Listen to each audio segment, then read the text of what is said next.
वशिष्ठ जी बोले, हे राम जी, चित्त जो कुछ वांछा करता है और शास्त्र के अनुसार पुरुषार्थ नहीं करता सो सुख न पावेगा, क्योंकि उसकी उन्मत्त चेष्टा है। पौरुष भी दो प्रकार का है, एक शास्त्र के अनुसार और दूसरा शास्त्र विरुद्ध। जो शास्त्र को त्याग करके अपनी इच्छा के अनुसार विचरता है सो सिद्धता न पावेगा, और जो शास्त्र के अनुसार पुरुषार्थ करेगा वह सिद्धता को प्राप्त होगा, कदाचित दुख न पावेगा। अनुभव से स्मरण होता है और स्मरण से अनुभव होता है, यह दोनों इसी से होते हैं। दैव तो कुछ न हुआ हे राम जी, और दैव कोई नहीं, उसका किया ही उसको प्राप्त होता है, परंतु जो बलिष्ठ होता है उसी के अनुसार विचरता है। जिसके पूर्व के संस्कार बली हैं उसी की जय होती है, और विद्यमान पुरुषार्थ बली होता है तब उसको जीत लेता है। जैसे एक पुरुष के दो पुत्र हैं तो वह उन दोनों को लड़ाता है, पर दोनों में से जो बली होता है उसी की जय होती है, परंतु दोनों उसी के हैं। वैसे ही दोनों कर्म इसके हैं, जिसका पूर्व का संस्कार बली होता है उसकी जय होती है। हे राम जी, यह जीव जो सत्संग करता है और सतशास्त्र को भी विचारता है, पर फिर भी पक्षी के समान जो संसार वृक्ष की ओर उड़ता है, तो पूर्व का संस्कार बली है, उससे स्थिर नहीं हो सकता। ऐसा जानकर पुरुष प्रयत्न का त्याग न करे।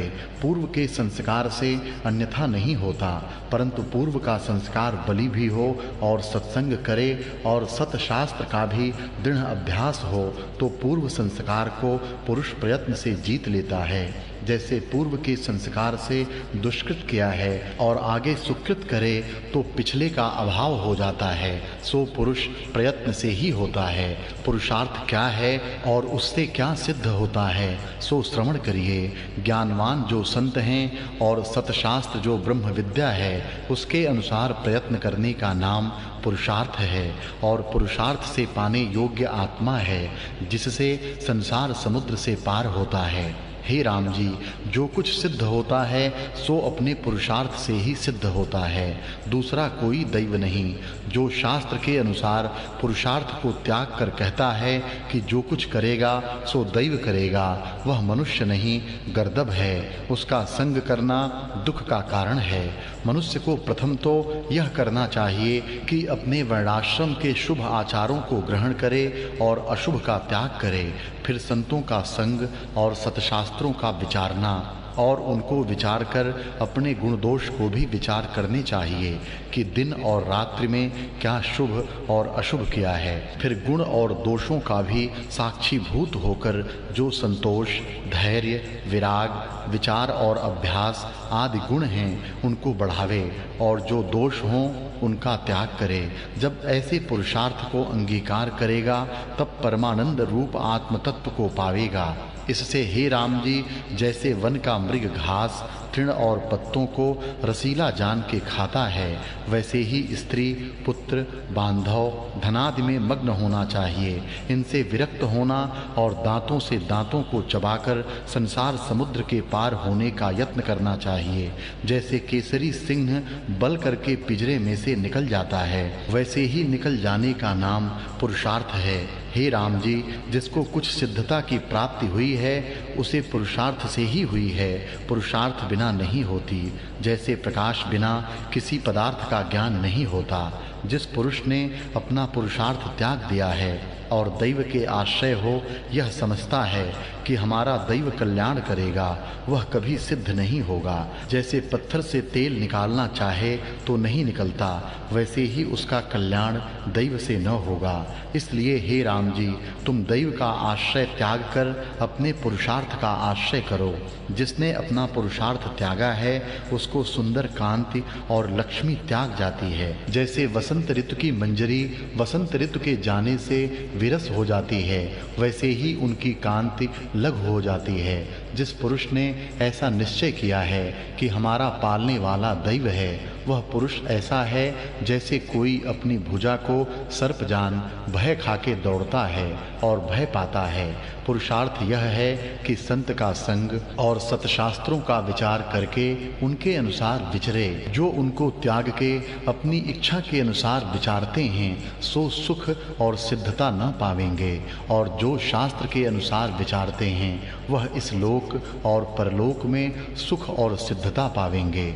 इससे संसार रूपी जाल में न गिरना चाहिए। पुरुषार्थ वही है कि संत जनों का संग करना और बोध रूपी कमल और विचार रूपी स्याही से सतशास्त्रों के अर्थ हृदय रूपी पत्र पर लिखना। जब ऐसे पुरुषार्थ करके लिखोगे तब संसार रूपी जाल में न गिरोगे। हे राम जी, जैसे यह पहले नियत हुआ है कि जो पट है सो पट है, जो घट है सो घट ही है, जो घट है सो पट नहीं, और जो पट है सो घट नहीं, वैसे ही यह भी नियत हुआ है कि अपने पुरुषार्थ बिना परम पद की प्राप्ति नहीं होती। हे राम जी, जो संतों की संगति करता है और सतशास्त्र भी विचारता है पर उनके अर्थ में पुरुषार्थ नहीं करता, उसको सिद्धता नहीं प्राप्त होती। जैसे कोई अमृत के निकट बैठा हो तो पान किए बिना अमर नहीं होता, वैसे ही अभ्यास किए बिना अमर नहीं होता और सिद्धता भी प्राप्त नहीं होती। हे राम जी, अज्ञानी जीव अपना जन्म व्यर्थ होते हैं। जब बालक होते हैं तब मूढ़ अवस्था में लीन रहते हैं, युवा अवस्था में विकार को सेवते हैं और जरा में जर्जरीभूत होते हैं। इसी प्रकार जीवन व्यर्थ होते हैं, और जो अपना पुरुषार्थ त्याग करके दैव का आश्रय लेते हैं सो अपने हंता होते हैं, वह सुख न पावेंगे। हे राम जी, जो पुरुष व्यवहार और परमार्थ में आलसी होके और परमार्थ को त्याग के मूढ़ हो रहे हैं सो दीन होकर पशुओं के सदृश दुख को प्राप्त हुए हैं। यह मैंने विचार करके देखा है। इससे तुम पुरुषार्थ का आश्रय करो और सत्संग और सतशास्त्र रूपी आदर्श के द्वारा अपने गुण और दोष को देख के दोष का त्याग करो और शास्त्रों के सिद्धांतों पर अभ्यास करो। जब दृढ़ अभ्यास करोगे तब शीघ्र ही आनंदवान होंगे। इतना कहकर वाल्मीकि जी बोले कि जब इस प्रकार वशिष्ठ जी ने कहा तब सायंकाल का समय हुआ तो सब सभा स्नान के निमित्त उठ खड़ी हुई और परस्पर नमस्कार करके अपने अपने घर को गए, और सूर्य की किरणों के निकलते ही सब आ फिर स्थिर भये। इत श्री योग वासिष्ठे मुमुक्षु प्रकरणे पुरुषार्थ वर्णन नाम पंचम सर्गः। वशिष्ठ जी बोले, हे राम जी, इसका जो पूर्व का किया हुआ पुरुषार्थ है उसी का नाम दैव है और दैव कोई नहीं।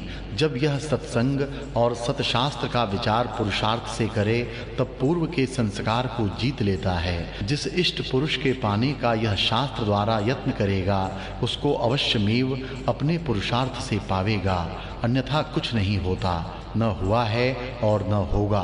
पूर्व में जो कोई पाप किया होता है उसका जब फल दुख पाता है तो मूर्ख कहता है कि हा दैव, हा दैव, हा कष्ट, हा कष्ट। हे राम जी, इसका जो पूर्व का पुरुषार्थ है उसी का नाम दैव है और दैव कोई नहीं। जो कोई दैव कल्पते हैं सो मूर्ख हैं। जो पूर्व जन्म में सुकृत कर आया है वही सुकृत दुख होके दिखाई देता है, और जिसका पूर्व का सुकृत बलि होता है उसी की जय होती है। जो पूर्व का दुष्कृत बलि होता है और शुभ का पुरुषार्थ करता है और सत्संग और सतशास्त्र को भी विचारता, सुनता और करता है तो पूर्व के संस्कार को जीत लेता है। जैसे पहले दिन पाप किया हो और दूसरे दिन बड़ा पुण्य करे तो पूर्व का पाप निवृत्त हो जाता है, वैसे ही जब यहाँ दृढ़ पुरुषार्थ करे तो पूर्व के संस्कार को जीत लेता है। इससे जो कुछ सिद्ध होता है सो पुरुषार्थ से ही सिद्ध होता है। एकत्र भाव से प्रयत्न करने का नाम पुरुषार्थ है। जो एकत्र भाव से यत्न करेगा उसको अवश्यमेव प्राप्त होगा, और जो पुरुष और दैव को जान के अपना पुरुषार्थ त्याग बैठेगा सो दुख पाकर शांतिमान कभी न होगा। हे राम जी, मिथ्या दैव के अर्थ को त्याग के तुम अपने पुरुषार्थ को अंगीकार करो। संत जनों और सतशास्त्रों के वचनों और युक्ति सहित यत्न और अभ्यास करके आत्मपद को प्राप्त होने का नाम पुरुषार्थ है।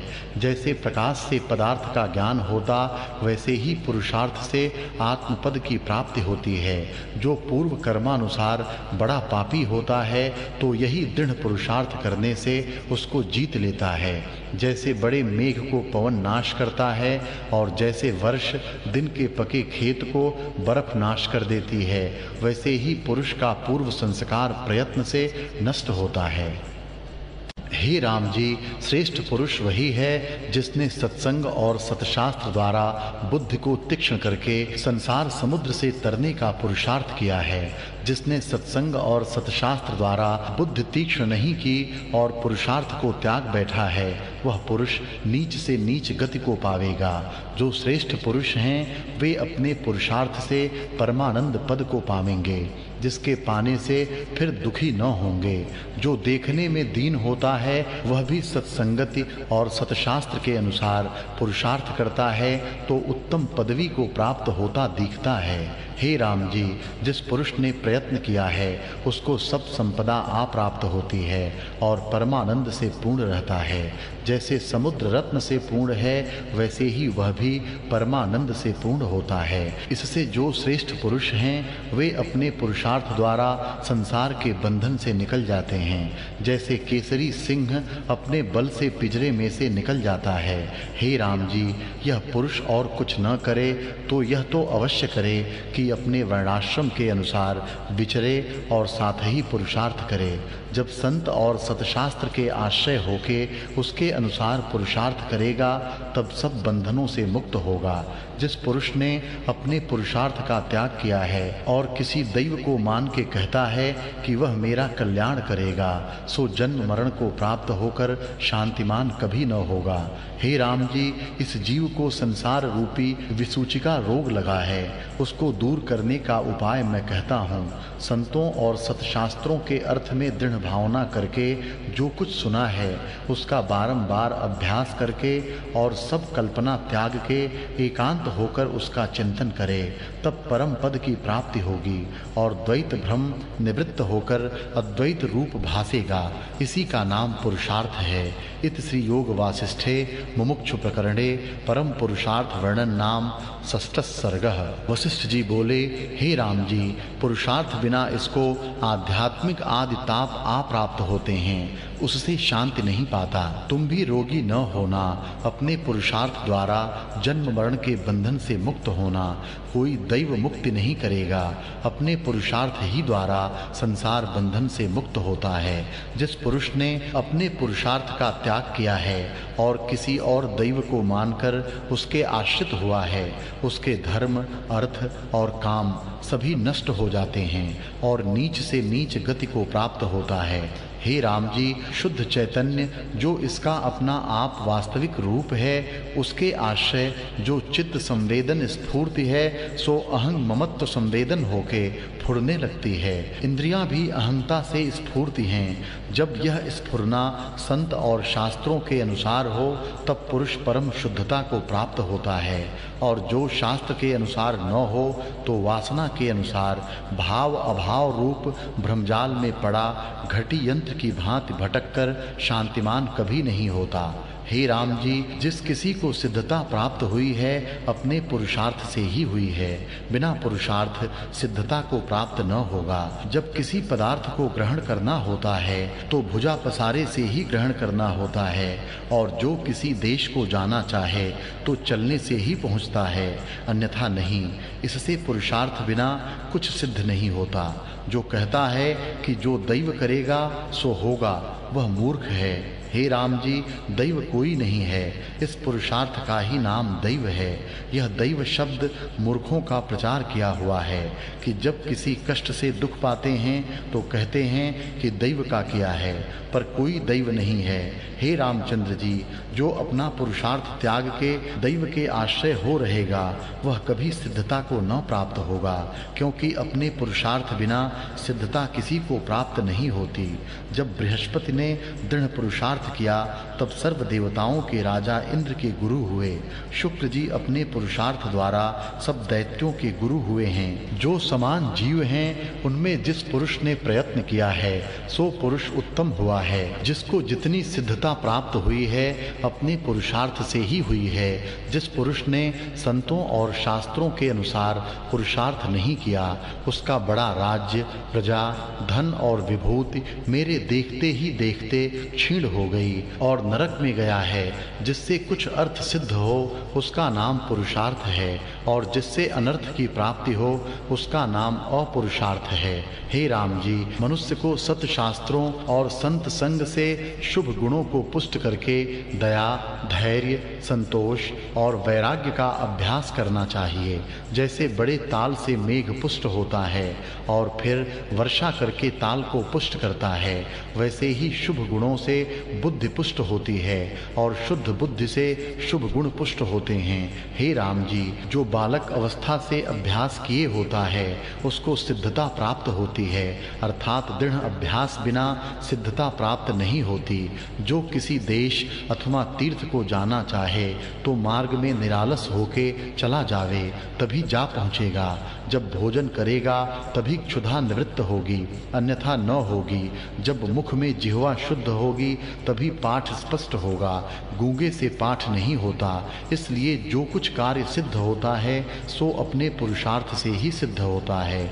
चुप हो रहने से कोई कार्य सिद्ध नहीं होता। यहाँ सब गुरु बैठे हैं, इनसे पूछ देखो, आगे जो तुम्हारी इच्छा हो सो करो और जो मुझसे पूछो तो मैं सब शास्त्रों का सिद्धांत कहता हूँ जिससे सिद्धांत को प्राप्त होगे। हे राम जी, संतों अर्थात ज्ञानवान पुरुषों और सतशास्त्रों अर्थात ब्रह्म विद्या के अनुसार संवेदन, मन और इंद्रियों का विचार रखना और जो इनसे विरुद्ध हों उनको न करना। इससे तुमको संसार का राग द्वेष स्पर्श न करेगा और सबसे निर्लेप रहोगे। जैसे जल से कमल निर्लेप रहता है वैसे ही तुम भी निर्लेप रहोगे। हे राम जी, जिस पुरुष से शांति प्राप्त हो उसकी भली प्रकार सेवा करनी चाहिए, क्योंकि उसका बड़ा उपकार है कि संसार समुद्र से निकाल लेता है। हे राम जी, संत जन और सतशास्त्र भी वही हैं जिनके विचार और संगति से संसार से चित्त उसकी ओर हो और मोक्ष का उपाय वही है जिससे और सब कल्पना को त्याग के अपने पुरुषार्थ को अंगीकार करे, जिससे जन्म मरण का भय निवृत्त हो जावे। हे राम जी, जिस वस्तु की जीव वांछा करता है और उसके निमित्त दृढ़ पुरुषार्थ करता है तो अवश्य वह उसको पाता है।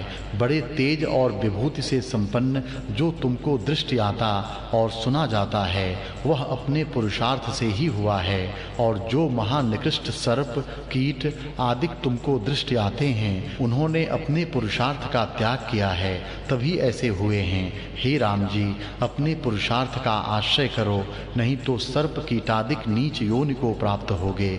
जिस पुरुष ने अपना पुरुषार्थ त्यागा और किसी दैव का आश्रय लिया है वह महामूर्ख है, क्योंकि वह वार्ता व्यवहार में भी प्रसिद्ध है कि अपने उद्यम किए बिना किसी पदार्थ की प्राप्ति नहीं होती तो परमार्थ की प्राप्ति कैसे हो। इससे परम पद पाने के निमित्त दैव को त्याग कर संत जनों और सत शास्त्रों के अनुसार यत्न करो, तब जो दुख है वे दूर हो जाएंगे। हे राम जी, जनार्दन विष्णु जी अवतार धारण करके दैत्यों को मारते हैं और अन्य चेष्टा भी करते हैं, परंतु उनको पाप का स्पर्श नहीं होता, क्योंकि वह अपने पुरुषार्थ से ही अक्षय पद को प्राप्त हुए हैं। इससे तुम भी पुरुषार्थ का आश्रय करो और संसार से तर जाओ। इत श्री योग वासिष्ठे मुमुक्षु प्रकरणे पुरुषार्थोपमा वर्णन नाम सप्तमः सर्गः। वशिष्ठ जी बोले, हे राम जी, यह जो शब्द है कि दैव हमारी रक्षा करेगा सो किसी मूर्ख की कल्पना है। हमको तो दैव का आकार कोई दृष्टि नहीं आता और न कोई दैव का आकार ही जान पड़ता है और न दैव कुछ करता ही है। मूर्ख लोग दैव दैव कहते हैं पर दैव कोई नहीं है, इसका पूर्व का कर्म ही दैव है। हे राम जी, जिस पुरुष ने अपने पुरुषार्थ का त्याग किया है और देव परायण हुआ है कि वह हमारा कल्याण करेगा, वह मूर्ख है, क्योंकि अग्नि में जा पड़े और दैव निकाल ले तब जानिए कि कोई दैव भी है, पर सो तो नहीं होता। स्नान, दान, भोजन आदि त्याग करके चुप हो बैठे और आप ही दैव कर जावे, सो भी किए बिना नहीं होता। इससे दैव कोई नहीं, अपना पुरुषार्थ ही कल्याण करता है। हे राम जी, जीव का किया हुआ कुछ नहीं होता और दैव ही करने वाला होता तो शास्त्र और गुरु का उपदेश भी न होता। इससे स्पष्ट है कि सतशास्त्र के उपदेश से अपने पुरुषार्थ द्वारा इसको वांछित पदवी प्राप्त होती है। इससे और जो कोई दैव शब्द है सो व्यर्थ है। इस भ्रम को त्याग करके संतों और शास्त्रों के अनुसार पुरुषार्थ करे, तब दुख से मुक्त होगा। हे राम जी, और दैव कोई नहीं है, इसका पुरुषार्थ जो स्पंद है सोई दैव है। हे राम जी, जो कोई और दैव करने वाला होता तो जब जीव शरीर को त्यागता है और शरीर नष्ट हो जाता है, कुछ क्रिया नहीं होती, क्योंकि चेष्टा करने वाला त्याग जाता है। तब भी शरीर से चेष्टा कराता सो तो चेष्टा कुछ नहीं होती। इससे जाना जाता है कि दैव शब्द व्यर्थ है। हे राम जी, पुरुषार्थ की वार्ता अज्ञानी जीव को भी प्रत्यक्ष है कि अपने पुरुषार्थ बिना कुछ नहीं होता। गोपाल भी जानता है कि मैं गौओं को न चराऊं तो भूखी ही रहेंगी, इससे वह और दैव के आश्रय नहीं बैठता, आप ही चारा ले आता है। हे राम जी, दैव की कल्पना भ्रम से करते हैं, इसको तो दैव कोई दृष्ट नहीं आता और हाथ, पांव, शरीर भी दैव का कोई दृष्ट नहीं आता। अपने पुरुषार्थ से ही सिद्धता दृष्टि आती है।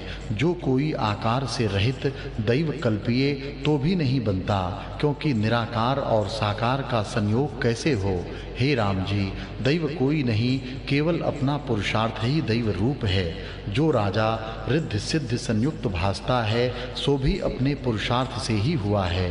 हे राम जी, ये जो विश्वामित्र हैं, इन्होंने दैव शब्द दूर से ही त्याग दिया है। ये भी अपने पुरुषार्थ से ही क्षत्रिय से ब्राह्मण हुए हैं। और भी जो बड़े बड़े विभूतिमान हुए हैं सो भी अपने पुरुषार्थ से ही दृष्टि आते हैं।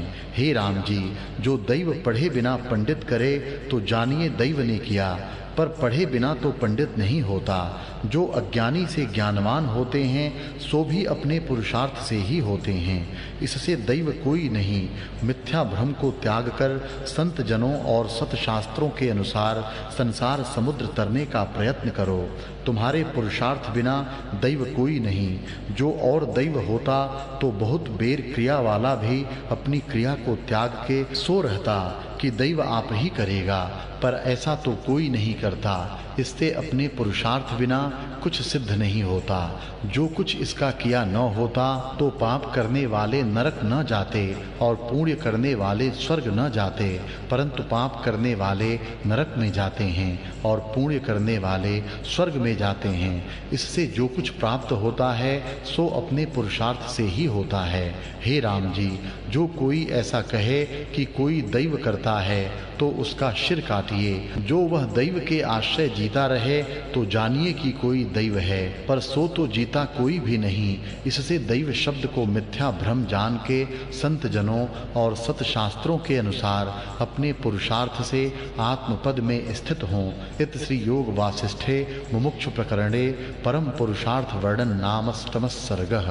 इतना सुनकर राम जी ने पूछा, हे भगवन, सर्वधर्म के वेत्ता, आप कहते हैं कि दैव कोई नहीं, परंतु इस लोक में प्रसिद्ध है कि ब्रह्मा भी दैव है और दैव का किया हुआ सब कुछ होता है। वशिष्ठ जी बोले, हे राम जी, मैं तुमको इसलिए कहता हूँ कि तुम्हारा भ्रम निवृत्त हो जावे। अपने ही किए हुए शुभ अथवा अशुभ कर्म का फल अवश्यमेव भोगना होता है। उसे दैव कहो वा पुरुषार्थ कहो, और कोई देव नहीं। कर्ता, क्रिया, कर्म आदि में तो दैव कोई नहीं और न कोई दैव का स्थान ही है और न रूप ही है, तो और दैव क्या कहिए। हे राम जी, मूर्खों के परचाने के निमित्त दैव शब्द कहा है। जैसे आकाश शून्य है वैसे दैव भी शून्य है। फिर राम जी बोले, हे भगवन, सर्वधर्म के वेत्ता, तुम कहते हो कि और देव कोई नहीं और आकाश की भांति शून्य है, सो तुम्हारे कहने से भी दैव सिद्ध होता है। तुम कहते हो कि इसके पुरुषार्थ का नाम दैव है और जगत में भी दैव शब्द प्रसिद्ध है। वशिष्ठ जी बोले, हे राम जी, मैं इसलिए तुमको कहता हूँ कि जिससे दैव शब्द तुम्हारे हृदय से उठ जावे। दैव नाम अपने पुरुषार्थ का है, पुरुषार्थ कर्म का नाम है और कर्म का नाम वासना का है। वासना मन से होती है और मन रूपी पुरुष जिसकी वासना करता है वही उसको प्राप्त होती है। जो गांव के प्राप्त होने की वासना करता है सो गांव को प्राप्त होता है और जो घाट की वासना करता सो घाट को प्राप्त होता है। इससे और दैव कोई नहीं। पूर्व का जो शुभ अथवा अशुभ दृढ़ पुरुषार्थ किया है उसका परिणाम सुख दुख अवश्य होता है और उसी का नाम दैव है। हे राम जी, तुम विचार करके देखो कि अपना पुरुषार्थ कर्म से भिन्न नहीं है तो सुख दुख देने वाला और लेने वाला कोई दैव नहीं हुआ। जीव जो पाप की वासना और शास्त्र विरुद्ध कर्म करता है सो क्यों करता है? पूर्व के दृढ़ पुरुषार्थ कर्म ही पाप करता है। जो पूर्व का पुण्य कर्म किया होता तो शुभ मार्ग में विचरता। फिर राम जी ने पूछा, हे भगवन, जो पूर्व की दृढ़ वासना के अनुसार यह विचरता है तो मैं क्या करूं? मुझको पूर्व की वासना ने दीन किया है, अब मुझको क्या करना चाहिए? वशिष्ठ जी बोले, हे राम जी, जो कुछ पूर्व की वासना दृढ़ हो रही है उसके अनुसार जीव विचरता है, पर जो श्रेष्ठ मनुष्य है सो अपने पुरुषार्थ से पूर्व के मलिन संस्कारों को शुद्ध करता है तो उसके मल दूर हो जाते हैं। जब तुम सत शास्त्रों और ज्ञानवानों के वचनों के अनुसार दृढ़ पुरुषार्थ करोगे तब मलिन वासना दूर हो जाएगी। हे राम जी, पूर्व के मलिन और शुभ संस्कारों को कैसे जानिए सो सुनो। जो चित्त विषय और शास्त्र विरुद्ध मार्ग की ओर जावे और शुभ की ओर न जावे तो जानिए कि कोई पूर्व का कर्म मलिन है। और जो संत जनों और सत शास्त्रों के अनुसार चेष्टा करे और संसार मार्ग से विरक्त हो तो जानिए कि पूर्व का शुभ कर्म है। इससे हे राम जी, तुमको दोनों से सिद्धता है कि पूर्व का संस्कार शुद्ध है।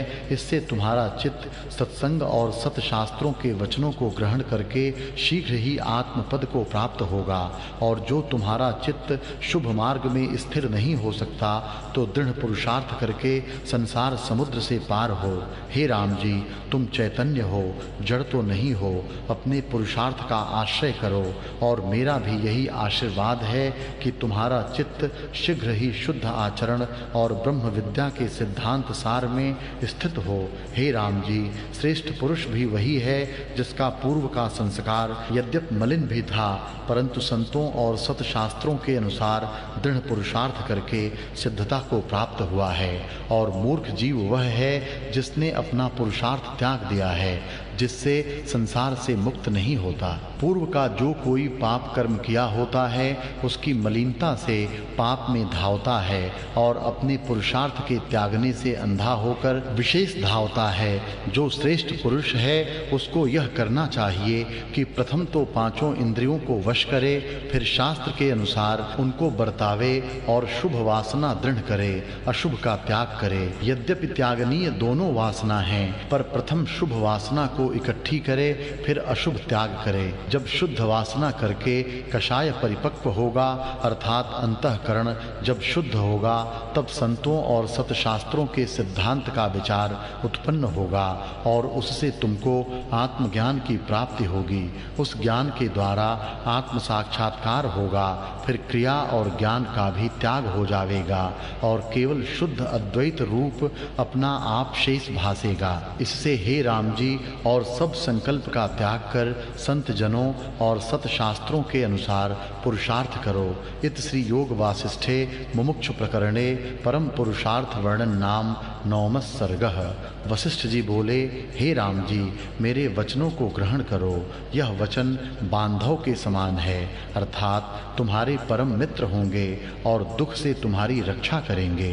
हे राम जी, यह जो मोक्ष उपाय तुमसे कहता हूँ उसके अनुसार तुम पुरुषार्थ करो, तब तुम्हारा परम अर्थ सिद्ध होगा। यह चित्त जो संसार के भोग की ओर जाता है उस भोग रूपी खाई में चित्त को गिरने मत दो। भोग के विषय बिसर जाने के त्याग दो हैं, वह त्याग तुम्हारा परम मित्र होगा, और त्याग भी ऐसा करो कि फिर उसका ग्रहण न हो। हे राम जी, यह मोक्ष उपाय संहिता है, इसे चित्त को एकाग्र करके सुनो, इससे परमानंद की प्राप्ति होगी। प्रथम शम और दम को धारण करो। संपूर्ण संसार की वासना त्याग करके उदारता से तृप्त रहने का नाम शम है, और बाह्य इंद्रियों के बस करने को दम कहते हैं। जब प्रथम इनको धारण करोगे तब परम तत्व का विचार आप ही उत्पन्न होगा, और विचार से विवेक द्वारा परम पद की प्राप्ति होगी, जिस पद को पाकर फिर कदाचित दुख न होगा और अविनाशी सुख तुमको प्राप्त होगा। इसलिए इस मोक्ष उपाय संहिता के अनुसार पुरुषार्थ करो, तब आत्म पद को प्राप्त होगे। पूर्व जो कुछ ब्रह्मा जी ने हमको उपदेश दिया है सो मैं तुमसे कहता हूँ। इतना सुनकर राम जी बोले, हे मुनीश्वर, आपको जो ब्रह्मा जी ने उपदेश किया था सो किस कारण किया था और कैसे आपने धारण किया था, सो कहो। वशिष्ठ जी बोले, हे राम जी, शुद्ध चिदाकाश एक है और अनंत अविनाशी परमानंद रूप चिदानंद स्वरूप ब्रह्म है। उसमें संवेदन स्पंद रूप होता है, वही विष्णु होकर स्थित हुआ है। वे विष्णु जी स्पंद और निस्पंद में एक रस हैं, कदाचित अन्यथा भाव को नहीं प्राप्त होते। जैसे समुद्र में तरंग उपजते हैं, वैसे ही शुद्ध चिदाकाश से स्पंद करके विष्णु उत्पन्न हुए हैं। उन विष्णु जी के स्वर्णवत नाभि कमल से ब्रह्मा जी प्रकट हुए। उन ब्रह्मा जी ने ऋषि और मुनीश्वरों सहित स्थावर जंगम प्रजा उत्पन्न की और उस मनोराज से जगत को उत्पन्न किया। उस जगत के कोण में जो जम्बू द्वीप भारत खंड है, उसमें मनुष्य को दुख से आतुर देख उनके करुणा उपजी, जैसे पुत्र को देखकर पिता के करुणा उपजती है। तब उनके सुख के निमित्त तप उत्पन्न किया कि वे सुखी हों, और आज्ञा की कि तप करो। तब वे तप करने लगे और उस तप करने से स्वर्गादिक को प्राप्त होने लगे। पर उन सुखों को भोगकर वे फिर गिरे और दुखी हुए ब्रह्मा जी ने ऐसे देखकर सत्यवाक रूप धर्म को प्रतिपादन किया और उनके मुख के निमित्त आज्ञा दी। उस धर्म के प्रतिपादन से भी लोगों को सुख प्राप्त होने लगा, और वहाँ भी कुछ काल तक सुख भोगकर फिर गिरे और दुखी के दुखी रहे। फिर ब्रह्मा जी ने दान तीर्थादिक पुण्य क्रिया उत्पन्न करके उनको आज्ञा दी कि इनके सेवने से तुम सुखी रहोगे। जब वे जीव उनको सेवने लगे तब बड़े पुण्य लोक में प्राप्त होकर उनके सुख भोगने लगे, और फिर कुछ काल अपने कर्म के अनुसार भोग भोग कर गिरे। तब उन्होंने तृष्णा की तो बहुत दुखी भये और दुख कर आतुर हो गए। उस समय ब्रह्मा जी ने देखा कि यह जीवन और मरण के दुख से मदाहीन होते हैं, इससे यह उपाय कीजिए जिससे उनका दुख निवृत्त हो। हे रामचंद्र जी, ब्रह्मा जी ने विचारा कि इनका दुख आत्मज्ञान बिना निवृत्त नहीं होगा, इससे आत्मज्ञान को उत्पन्न कीजिए जिससे ये सुखी होवें। इस प्रकार विचार कर वे आत्म तत्व का ध्यान करने लगे। उस ध्यान के करने से शुद्ध तत्व ज्ञान की मूर्ति होकर मैं प्रकट हुआ।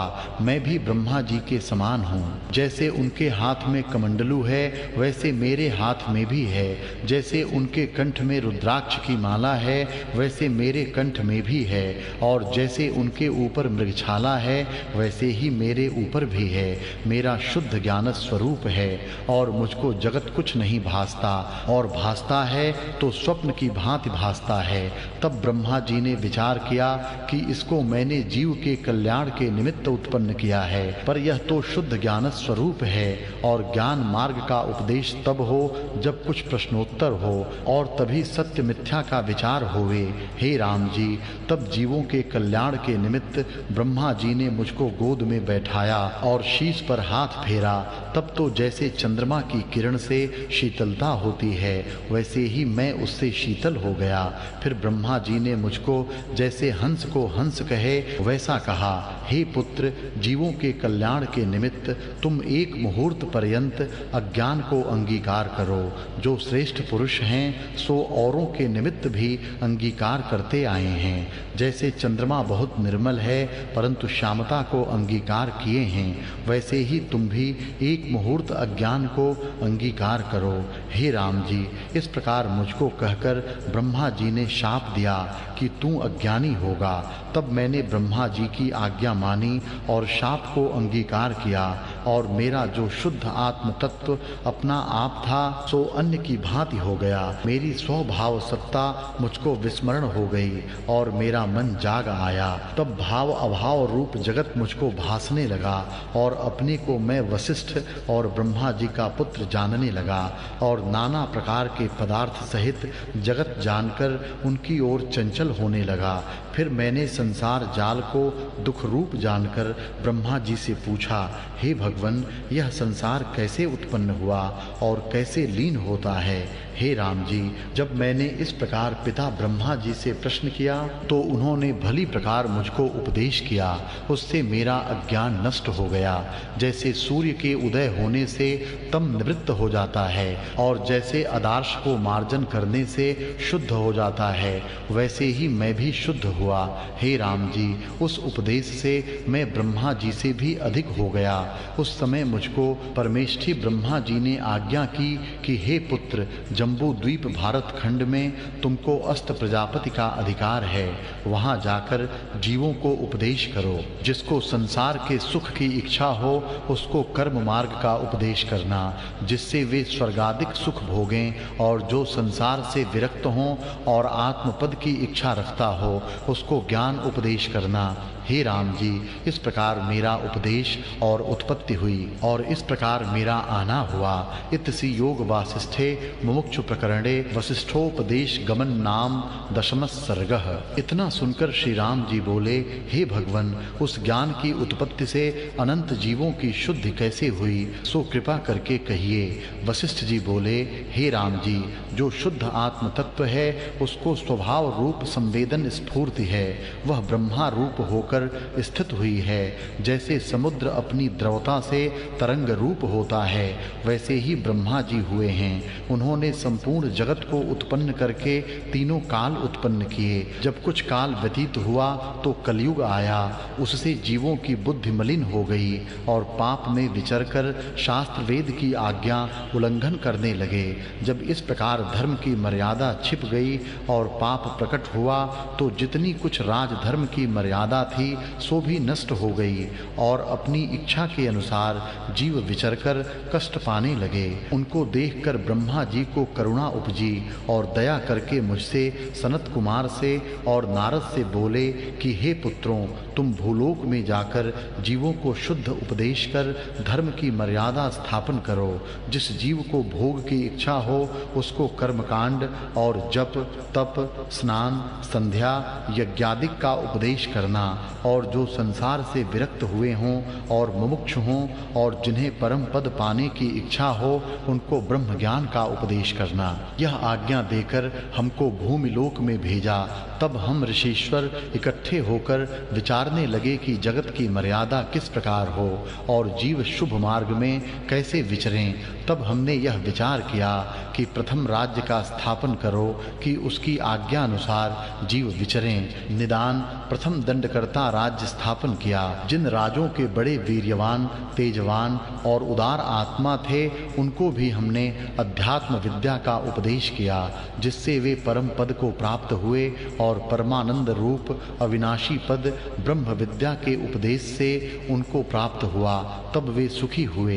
इस कारण ब्रह्म विद्या का नाम राज विद्या है। तब हमने वेद, शास्त्र, श्रुति और पुराणों से धर्म की मर्यादा स्थापन कर जप, तप, यज्ञ, दान, स्नान आदि क्रिया प्रकट की और उपदेश किया कि जीव इसके सेवन से सुखी होगा। तब सब फल को पाकर उसको सेवने लगे, पर उनमें कोई बिरले निरहंकार हृदय की शुद्धता के निमित्त सेवन करते थे। हे राम जी, जो मूर्ख थे सो कामना के निमित्त मन में फूल के कर्म करते थे और घटी यंत्र की भांति भटककर कभी ऊर्ध्व और कभी नीचे को जाते थे। जो निष्काम कर्म करते थे उनका हृदय शुद्ध होता था और ब्रह्म विद्या के अधिकारी होते थे। उस उपदेश द्वारा आत्मपद की प्राप्ति कर कितने तो जीवन मुक्त हुए और कई राजा विदित वेद सिद्ध हुए। सो राज्य की परंपरा चलाए हमारे उपदेश द्वारा ज्ञानी हुए।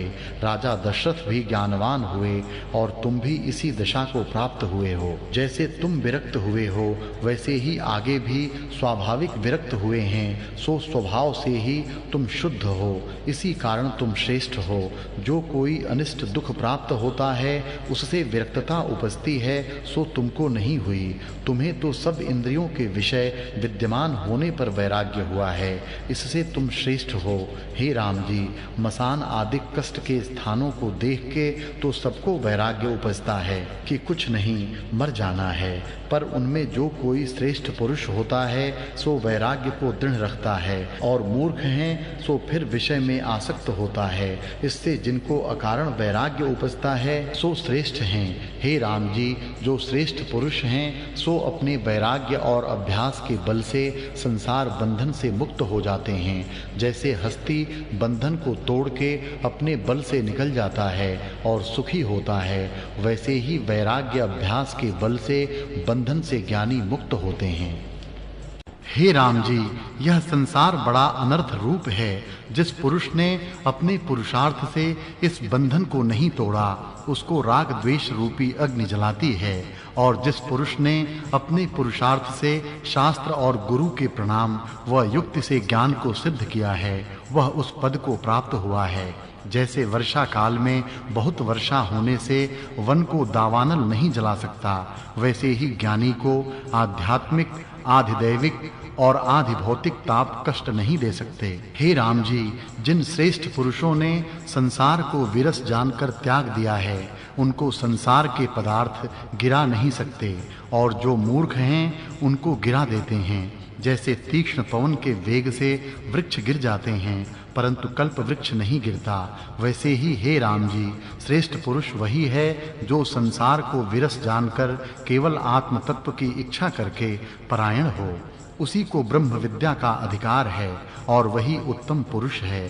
हे राम जी, तुम भी वैसे ही उज्जवल पात्र हो। जैसे कोमल पृथ्वी में बीज बोते हैं वैसे ही तुमको मैं उपदेश करता हूँ। जिसको भोग की इच्छा है और संसार की ओर यत्न करता है सो पशुवत है। श्रेष्ठ पुरुष वही है जिसको संसार तरने का पुरुषार्थ होता है। हे राम जी, प्रश्न उससे कीजिए जिससे जानिए कि यह प्रश्न का उत्तर देने में समर्थ है, और जिसको उत्तर देने की सामर्थ्य न हो उससे कदाचित प्रश्न न करना। उत्तर देने को समर्थ हो और उसके वचन में भावना न हो तब भी प्रश्न न करें, क्योंकि दंभ से प्रश्न करने में पाप होता है।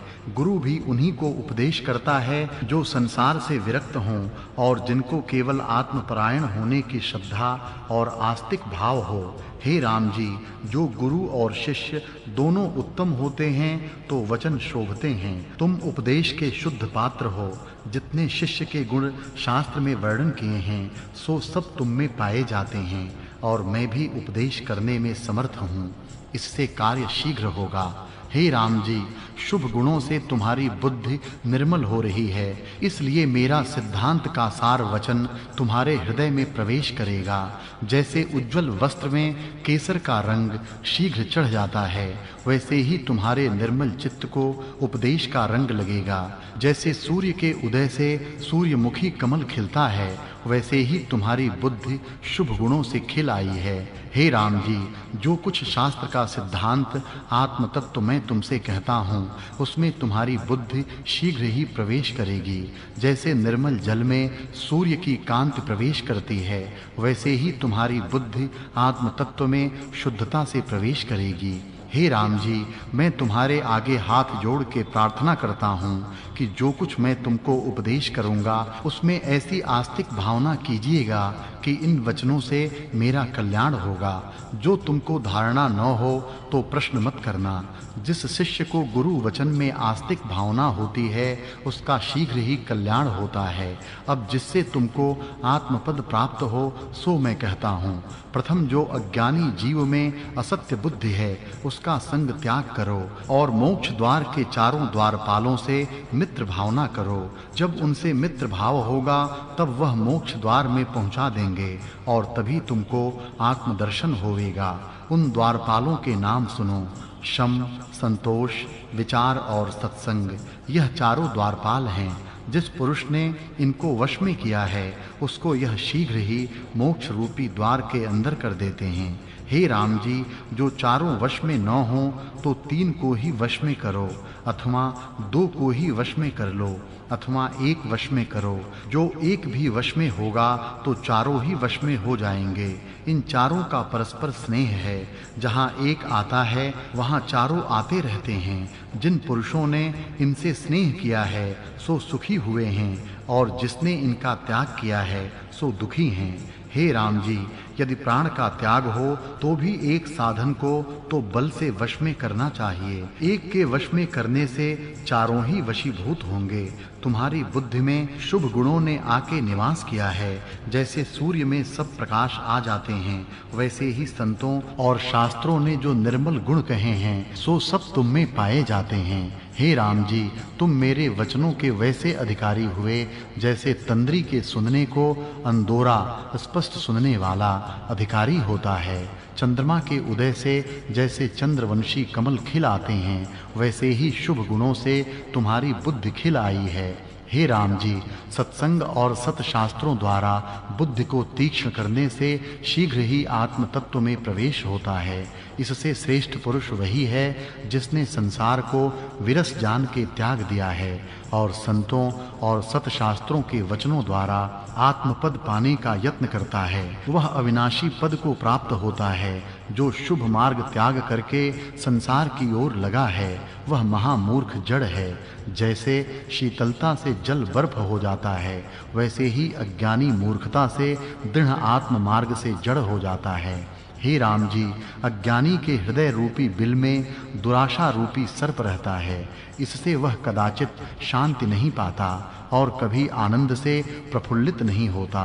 वह वैसे ही आशा से सदा संकुचित रहता है जैसे अग्नि में मांस सकुच जाता है। हे राम जी, आत्मपद के साक्षात्कार में विशेष आवरण आशा ही है। जैसे सूर्य के आगे मेघ का आवरण होता है वैसे ही आत्म तत्व के आगे दुराशा आवरण है। जब आशा रूपी आवरण दूर हो तब आत्मपद का साक्षात्कार होवे।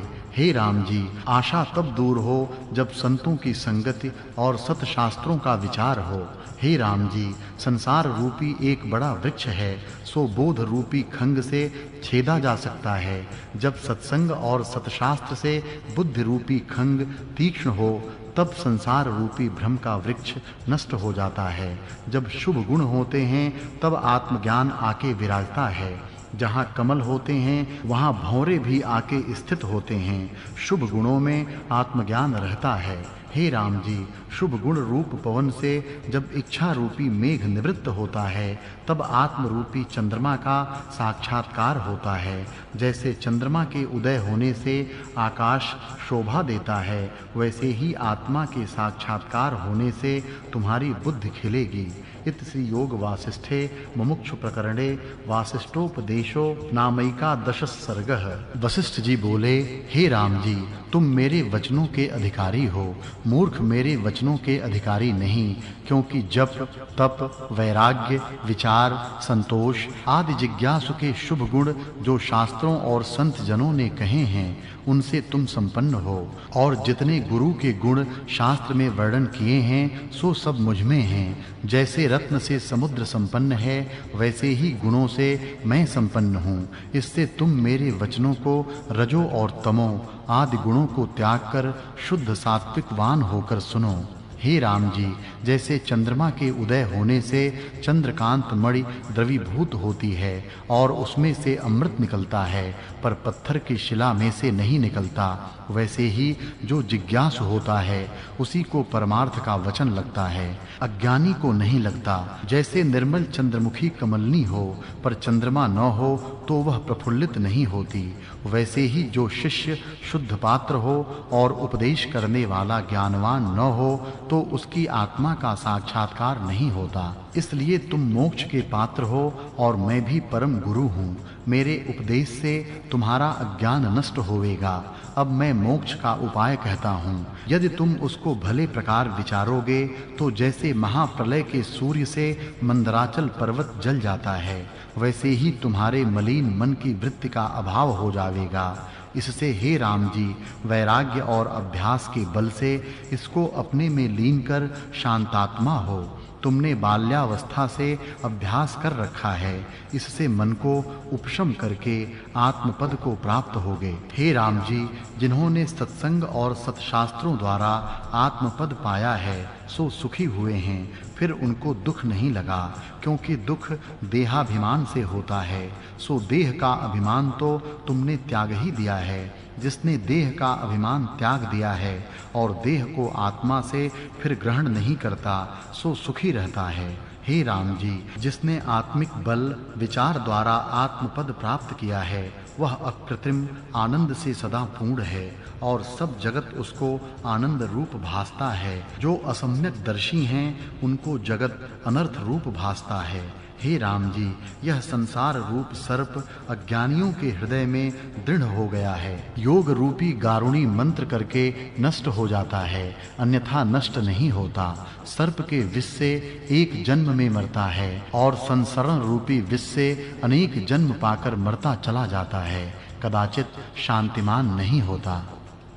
हे राम जी, जिस पुरुष ने सत्संग और सतशास्त्र के वचन द्वारा आत्मपद को पाया है वह आनंदित हुआ है। उसको भीतर बाहर सब जगह आनंद रूप भासता है और सब क्रिया करने में उसे आनंद विलास है। जिसने सत्संग और सतशास्त्रों का विचार त्यागा है और संसार के सम्मुख है, उसको अनर्थ रूप संसार दुख देता है। कोई सर्प के दंश से दुखी होते हैं, कोई शस्त्र से घायल होते हैं, कितने अग्नि में पड़े की भांति जलते हैं, कितने रस्सी के साथ बंधे होते हैं और कितने अंधकूप में गिर के कष्ट पाते हैं। हे राम जी, जिन पुरुषों ने सत्संग और सतशास्त्रों द्वारा आत्मपद को नहीं पाया, उनको नरक रूप अग्नि में जलना, चक्की में पीसा जाना, पाषाण की वर्षा से चूर्ण होना, कोल्हू में पेरा जाना और शस्त्र से काटा जाना इत्यादि जो बड़े-बड़े कष्ट हैं प्राप्त होते हैं। हे राम जी, ऐसा दुख कोई नहीं जो इस जीव को प्राप्त नहीं होता। आत्मा के प्रमाद से सब दुख होते हैं। जिन पदार्थों को यह रमणीय जानता है सो चक्र की भांति चंचल हैं, कभी स्थिर नहीं रहते। सतमार्ग को त्याग कर जो इनकी इच्छा करते हैं सो महा दुख को प्राप्त होते हैं और उनका दुख इसलिए नष्ट नहीं होता कि वह ज्ञान के निमित्त पुरुषार्थ नहीं करते। जो पुरुष संसार को निरस जानकर पुरुषार्थ की ओर दृढ़ हुआ है उसको आत्मपद की प्राप्ति होती है। हे राम जी, जिस पुरुष को आत्मपद की प्राप्ति हुई है उसको फिर दुख नहीं होता। अज्ञानी को संसार दुख रूप है और ज्ञानी को सब जगत आनंद रूप है, उसको कुछ भ्रम नहीं रहता। हे राम जी, ज्ञानवान में नाना प्रकार की चेष्टा भी दृष्टि आती है तो भी वह सदा शांत और आनंद रूप है। संसार का दुख उसको स्पर्श नहीं कर सकता क्योंकि उसने ज्ञान रूपी कवच पहना है। हे राम जी, ज्ञानवान को भी दुख होता है। बड़े-बड़े ब्रह्मर्षि और राजर्षि भी बहुत ज्ञानवान हुए हैं, वे भी दुख को प्राप्त होते रहे हैं, परंतु वे दुख से आतुर नहीं होते थे। वे सदा आनंद रूप हैं। जैसे ब्रह्मा, विष्णु, रुद्र आदि नाना प्रकार की चेष्टा करते जीवों को दृष्टि आते हैं, पर अंतर से वे सदा शांत रूप हैं। उनको कर्ता का कुछ अभिमान नहीं। हे राम जी, अज्ञान रूपी मेघ से उत्पन्न मोह रूपी कुहड़ों का वृक्ष ज्ञान रूपी शरत काल से नष्ट हो जाता है। इससे स्व सत्ता को प्राप्त होता है और सदा आनंद से पूर्ण रहता है। वह जो कुछ क्रिया करता है सो उसका विलास रूप है। सब जगत आनंद रूप है। शरीर रूपी रथ और इंद्रिय रूपी अश्व हैं। मन रूपी रस्से से उन अश्वों को खींचते हैं। बुद्धि रूपी रथ भी वही है जिस रथ में वह पुरुष बैठा है, और इंद्रिय रूपी अश्व उसको खोटे मार्ग में डालते हैं। ज्ञानवान के इंद्रिय रूपी अश्व ऐसे हैं कि जहाँ जाते हैं वहाँ आनंद रूप हैं, किसी ठौर में खेद नहीं पाते। सब क्रिया में उनको विलास है और सर्वदा आनंद से तृप्त रहते हैं। इत श्री योग वासिष्ठे मुमुक्षु प्रकरणे तत्वमाहात्म्यम नाम 12 सर्गः। वशिष्ठ जी बोले, हे राम जी, इस दृष्टि का आश्रय करो कि तुम्हारा हृदय पुष्ट हो, फिर संसार के इष्ट अनिष्ट से चलायमान न होगा। जिस पुरुष को इस प्रकार आत्मपद की प्राप्ति हुई है सो आनंदित हुआ है। वह न शोक करता है न याचना करता है, और हेयोपादेय से भी रहित परम शांति रूप अमृत से पूर्ण हो रहा है। वह पुरुष नाना प्रकार की चेष्टा करता दृष्टि आता है, परंतु वास्तव में कुछ नहीं करता। जहाँ उसके मन की वृत्ति जाती है वहाँ आत्मसत्ता भासती है। जैसे पूर्णमासी का चंद्रमा अमृत से पूर्ण रहता है, वैसे ही ज्ञानवान परमानंद से पूर्ण रहता है। हे राम जी, यह जो मैंने तुमसे अमृत रूपी वृत्ति कही है, इसको तब जानोगे जब तुमको ब्रह्म का साक्षात्कार होगा। जैसे चंद्रमा के मंडल में ताप नहीं होता, वैसे ही आत्मज्ञान की प्राप्ति होने से सब दुख नष्ट हो जाते हैं। अज्ञानी को कभी शांति नहीं होती। वह जो कुछ क्रिया करता है उसमें दुख पाता है। जैसे कीकर के वृक्ष में कंटकों की ही उत्पत्ति होती है, वैसे ही अज्ञानी को दुखों की ही उत्पत्ति होती है। हे राम जी, इस जीव को मूर्खता और अज्ञानता से बड़े दुख प्राप्त होते हैं, जिनके समान और दुख नहीं। यदि आत्म तत्व की जिज्ञासा में हाथ में ठीकरा ले चांडाल के घर से भिक्षा ग्रहण करे, वह भी श्रेष्ठ है, पर मूर्खता से जीना व्यर्थ है। उस मूर्खता के दूर करने को मैं मोक्ष उपाय कहता हूँ। यह मोक्ष उपाय परम बोध का कारण है। इसके लिए कुछ संस्कृत बुद्धि भी होनी चाहिए, जिससे पद पदार्थ का बोध हो, और मोक्ष उपाय शास्त्र को विचारे तो उसकी मूर्खता नष्ट होकर आत्मपद की प्राप्ति होगी। नाना प्रकार के दृष्टांतों सहित जैसे आत्मबोध का कारण यह शास्त्र है, वैसा कोई शास्त्र त्रिलोकी में नहीं। इसे जब विचारोगे तब परमानंद को पाओगे। यह शास्त्र अज्ञान तिमिर के नाश करने को ज्ञान रूपी शलाका है। जैसे अंधकार को सूर्य नष्ट करता है, वैसे ही अज्ञान को इस शास्त्र का विचार नष्ट करता है। हे राम जी, जिस प्रकार इस जीव को कल्याण है सो सुनिए। जब ज्ञानवान गुरु सत शास्त्रों का उपदेश करे और शिष्य अपने अनुभव से ज्ञान पावे, अर्थात गुरु अपना अनुभव और शास्त्र जब ये दोनों इकट्ठे मिलें तब कल्याण होता है। जब तक अकृत्रिम आनंद न मिले तब तक दृढ़ अभ्यास करे। उस अकृत्रिम आनंद को प्राप्त करने वाला मैं गुरु हूँ। जीव मात्र का मैं परम मित्र हूँ। हमारी संगति जीव को आनंद प्राप्त कराने वाली है। इसलिए जो कुछ मैं चाहता हूँ सो तुम करो। संसार के क्षण मात्र के भोगों को त्याग करो, क्योंकि विषय के परिणाम में अनंत दुख हैं, और हमसे ज्ञानवानों का संग करो। हमारे वचनों के विचार से तुम्हारे सब दुख नष्ट हो जाएंगे। जिस पुरुष ने हमारे साथ प्रीति की है उसको हमने आनंद की प्राप्ति, जिससे ब्रह्मादिक आनंदित हुए हैं, करा दी है। ज्ञानवान आनंदित हुए और निर्दुख पद को प्राप्त हुए हैं। हे राम जी, आत्मा का प्रमाद जीव को दीन करता है। जिसने संतों और शास्त्रों के विचार द्वारा दृश्य को अदृश्य जाना है, वह निर्भय हुआ है।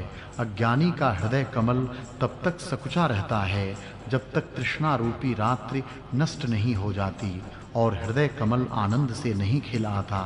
हे राम जी, जिस पुरुष ने परमार्थ मार्ग को त्याग दिया है, और संसार के खान पान आदि भोगों में मग्न हुआ है, उसको तुम मेढक जानो, जो कीच में पड़ा शब्द करता है। हे राम जी, यह संसार बड़ा आपदा का समुद्र है। इसमें जो कोई श्रेष्ठ पुरुष है, वह सत्संग और सतशास्त्र के विचार से इस समुद्र को उलंघ जाता है और परमानंद निर्भय पद को, जो आदि अंत और मध्य से रहित है, प्राप्त होता है। और जो संसार समुद्र के सम्मुख हुआ है, वह दुख से दुख को प्राप्त होता है और कष्ट से कष्टतर नरक को प्राप्त होता है। जैसे विष को विष जान उसका पान करता है और वह विष उसको नाश करता है, वैसे ही जो पुरुष संसार को असत्य जानकर फिर संसार की ओर यत्न करता है, सो मृत्यु को प्राप्त होता है। हे राम जी, जो पुरुष आत्मपद से विमुख है पर उसे कल्याण रूप जानता है और उसके अभ्यास का त्याग कर संसार की ओर धावता है, वह वैसे ही नष्ट होगा और जन्म मरण को पावेगा।